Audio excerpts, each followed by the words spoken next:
Right, good afternoon, Trailblazers. I hope you've had a wonderful day of learning.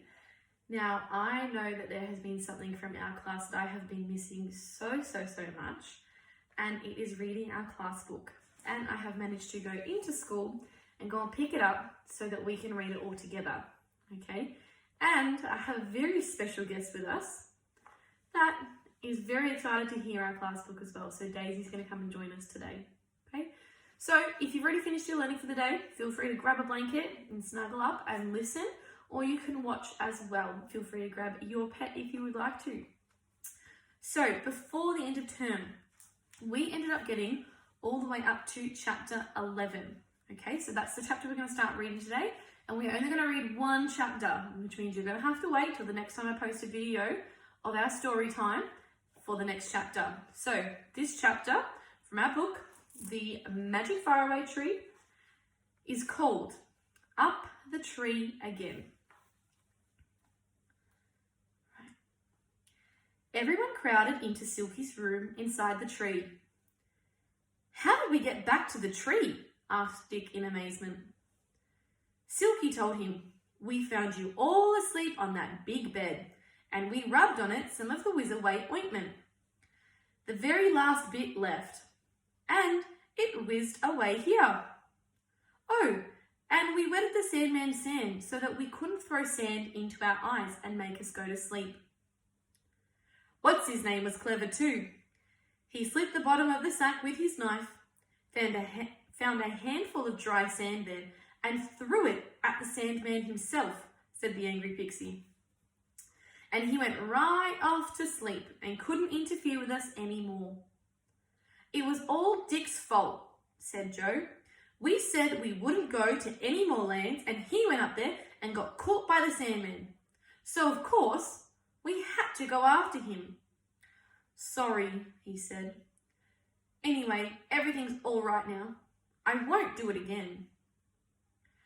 "We'd better go home," said Bessie. "It must be getting late. Goodness knows when we'll come again. Silky, goodbye, everyone. Come and see us if we don't come to see you." They all slid down the slippery slip at top speed.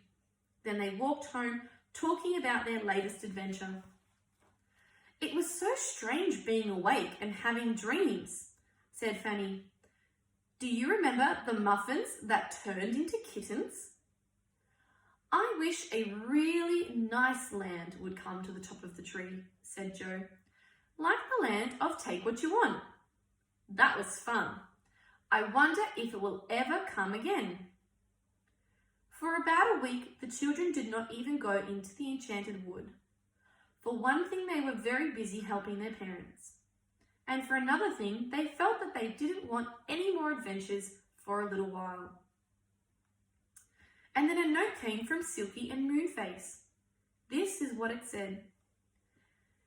"Dear Bessie, Fanny, Joe and Dick, we know that you don't want any more adventures just yet, but you might like to know that there is a most exciting land at the top of the faraway tree just now.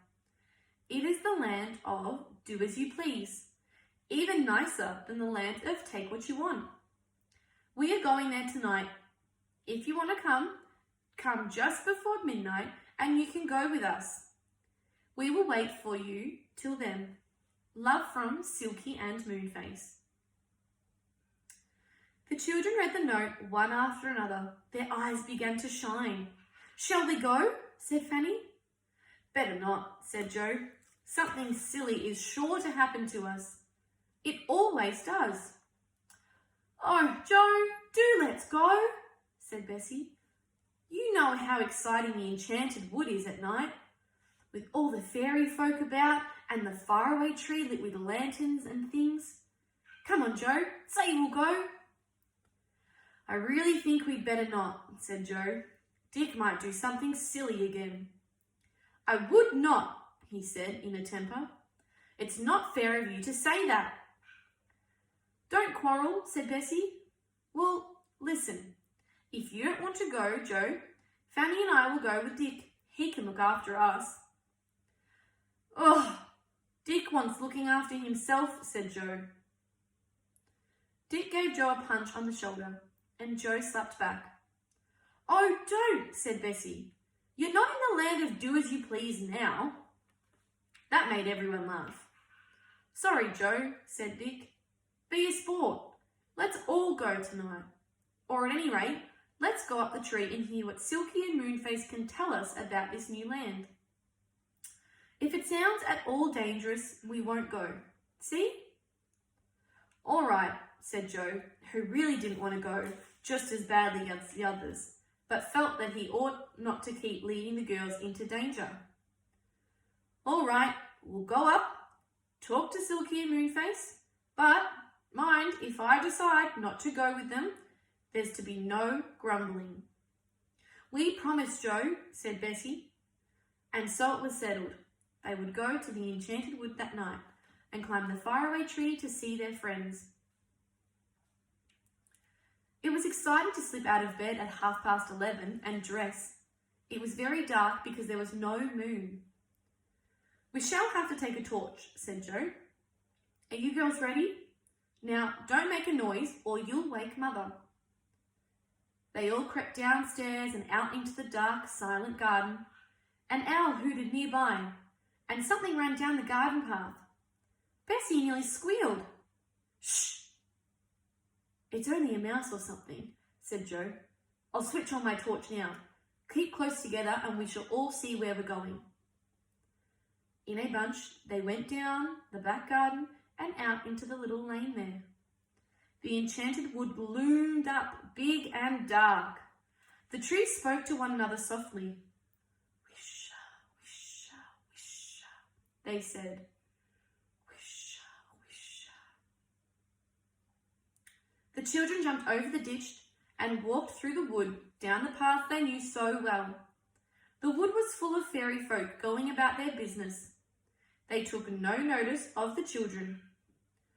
Joe soon switched off his torch. Lanterns shone everywhere and gave enough light to see by. They soon came to the great dark trunk of the faraway tree. A rope swung down through the branches. "Oh, good," said Dick. "Is Moonface going to pull us up?" "No," said Joe. "We'll have to climb up, but we can use the rope to help us. It's always in the tree at night to help the many folk going up and down." And indeed, there were a great many people using the faraway tree that night. Strange pixies, goblins, and gnomes swarmed up and down it, and brownies climbed up, chattering hard. "Where are they going?" asked Dick in surprise. "Oh, up to the land of do-as-you-please, I expect," said Joe. "And some of them are visiting their friends in the tree. Look, there's the angry pixie. He's got a party on tonight." The angry pixie had about 8 little friends squashed into his tree room and looked as pleased as could be. "Come and join us," he called to Joe. "We can't," said Joe. "Thanks for all the same. We're going up to Moonface's." Everyone dodged Dame Washalot's washing water, laughed at old what's-his-name sitting snoring as usual in his chair, and at last came to Moonface's house. And there was nobody there. There was a note stuck on the door. "We waited till midnight and you didn't come. If you do come and we're not here, you'll find us in the land of do-as-you-please. Love from Silky and Moonface. P.S. Do come. Just think of the things you want to do. You can do them all in the land of do-as-you-please." "Golly," said Dick longingly, "what I'd like to be better than anything else is to ride 6 times on a roundabout without stopping." "And I'd like to eat 6 ice creams without stopping," said Bessie. "And I'd like to ride an elephant," said Fanny. "And I should like to drive a motor car all by myself," said Joe. "Joe, let's go up the ladder," begged Fanny. "Oh, do, let's. Why can't we go and visit a really nice land when one comes? It's just too mean of you to say we can't." "Well," said Joe, "well, I suppose we'd better. Come on." With shrieks and squeals of delight, the girls and Dick pressed up the little ladder through the cloud. A lantern hung at the top of the hole to give them light. But, lo and behold, as soon as they had got into the land above the cloud, it was daytime. How extraordinary! The children stood and gazed round it. It seemed a very exciting land, rather like a huge amusement park. There were roundabouts going round and round in time to music. There were swings and seesaws. There was a railway train puffing along busily. And there were small aeroplanes flying everywhere, with brownies, pixies, and goblins having a fine time in them. "Goodness, doesn't it look exciting?" said Bessie. "I wonder where Moonface and Silky are." "There they are, over there, on that roundabout," cried Joe. "Look, Silky is riding a tiger that is going up and down all the time. And Moonface is on a giraffe. Let's get on too." Off they all ran. As soon as Moonface and Silky saw the children, they screamed with joy and waved their hands. The roundabout stopped and the children got on. Bessie chose a white rabbit. Fanny rode on a lion and felt very grand. Joe went on a bear and Dick chose a horse. "So glad you came," cried Silky. "We waited and waited for you." "Oh, we're off! Hold tight!" The roundabout went round and round and round. The children shouted for joy because it went so fast. "Let's have 6 rides without getting off," cried Joe. So they did. And dear me, weren't they giddy when they did at last get off. They rolled about like sailors. "I feel like sitting down with 6 ice creams," said Bessie. At once, an ice cream man rode up and handed them out 36 ice creams. It did look a lot. When Joe had divided them all out equally, there were 6 each. And how delicious they were. Everybody managed 6 quite easily.